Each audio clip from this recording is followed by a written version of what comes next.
पहले से contractual employee हैं उनको उसमें पोर्ट किया गया है और वो भी डिपार्टमेंट की सहमति से किया गया है। उसमें से पोर्ट करने के लिए जो प्रपोजल था वो 1,06,000 का था, लेकिन 95,424 लोगों ने सहमति दी, वो उसके अंदर पोर्ट हुए हैं।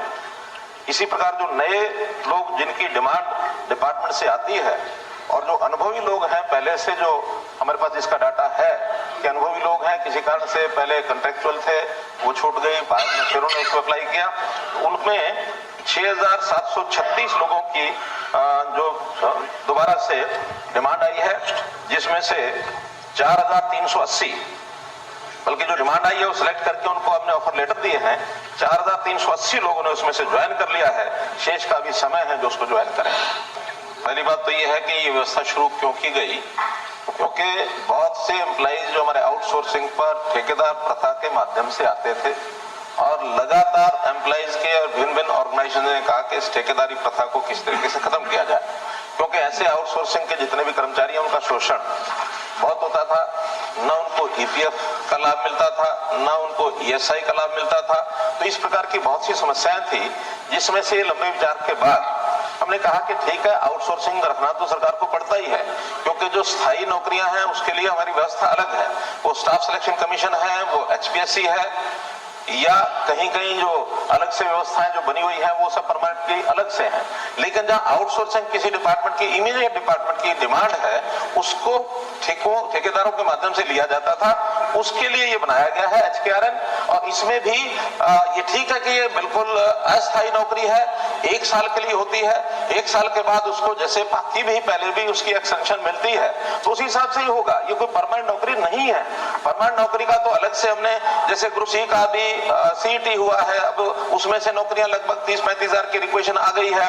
उसी के बाद ग्रुप डी की है, उसके भी सीईटी होना है, वो सब प्रक्रिया अलग है। ये तो तुरंत इमीडिएट आवश्यकता को पूरा करने के लिए एचकेआरएन के माध्यम से करते हैं। अब इसमें किस आधार पर करते हैं, आधार जो पूछा है, इसमें हमारा बिल्कुल ट्रांसपेरेंट आधार है और इस आधार के हिसाब से मैं कह सकता हूं कि पोर्टल बनाया गया है, ट्रांसपेरेंट है।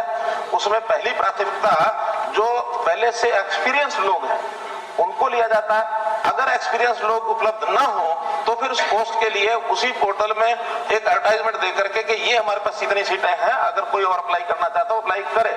उसकी सैलरी भी निश्चित है, लेवल 1, लेवल 2, लेवल 3, लेवल 4 जो एक आउटसोर्सिंग की होती है वो की गई है। और इसमें भी बिल्कुल एक रैंकिंग के हिसाब से जो मेरिट लिस्ट उसकी बनी हुई है, उसमें सबको पता होता है मेरिट लिस्ट क्या है। इसके अंदर बिल्कुल मार्क्स दिए जाते हैं कि उस परिवार की वार्षिक आय ये कितनी है। कम आय है उसको प्राथमिकता दी जाती है, क्योंकि ये वेलफेयर स्कीम के माध्यम से हम चाहते हैं जिसके घर में मानो नौकरी नहीं है, गरीब है, उसको कम से कम आउटसोर्सिंग का अवसर मिल जाए। दूसरा, उस उम्मीदवार की आयु भी जो एक मध्यम आयु काम करने की लगभग 30-35 साल है, उसको ज्यादा वेटेज दी जाती है, क्योंकि उसकी उम्र ऐसे निकल रही है, उसको कम से कम इस स्टेज पर भी कोई और काम नहीं मिला है और वो इस नौकरी पर आना चाहता है तो उसको ज्यादा दी जाती है। कौशल योग्यता उसकी कितनी है, यानी उसकी क्वालिफिकेशन क्या है। फिर उसने सीईटी का एग्जाम पास किया है, उसके अलग से 10 मार्क्स है। फिर उसकी सामाजिक आर्थिक मापदंड, जैसे 5 नंबर देते हैं कि जिसके घर में एक भी नौकरी नहीं है, या और जो हमने 5 नंबर अलग से रखे वो उसको देते हैं। ईज ऑफ डिप्लॉयमेंट, यानी जो लोकलाइज्ड व्यक्ति होगा उसको मार्क्स अलग दिए जाएंगे। अभी तो जिले में हम सेम जिले में नौकरी मिलेगी, उसको 10 नंबर अलग मिलेंगे। अगर वो जिले से बाहर नौकरी लेना चाहता है तो उसको 10 नंबर नहीं मिलेंगे। जहां तक ट्रांसपेरेंसी का विषय है, बिल्कुल मार्किंग तय होती है, उनको उनके मार्क्स बता दिए जाते हैं कि इतने मार्क्स तक जो है रैंकिंग तक इनको नौकरी दी गई है। इनमें से कोई ज्वाइन नहीं करने आएगा तो दोबारा से जो उसके नीचे वाले लोग हैं उनको उनकी ऑफर ली जाती है। जो ऑफर एक्सेप्ट करता है वो उसमें आता